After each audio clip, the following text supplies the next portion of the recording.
দেওয়ালের কাছে দিলে কোনো শব্দ হয় না। দিলে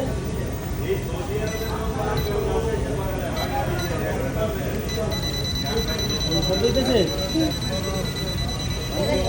কাজ করতে হবে, ঠিক আছে?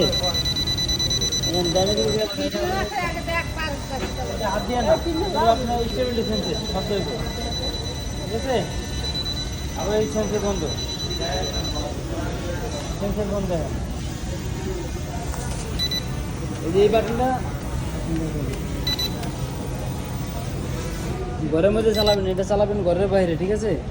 এটা হলো রিমোট অন অফ, দেখেন এটা রিমোট অন অফ। এটা একটা দিলে উপর উঠবো, এটা একটা দিলে নিচে নামবো। এটা চাঁদে হালকা চাঁদে ছেড়ে দিলে সেন্সের, এটা হলো সামনে স্পিড বাড়াইতে পারবেন। আর এটা উপর উঠবো, নিচে নামবো, সামনে পিছে ডাইনে বামে, ঠিক আছে?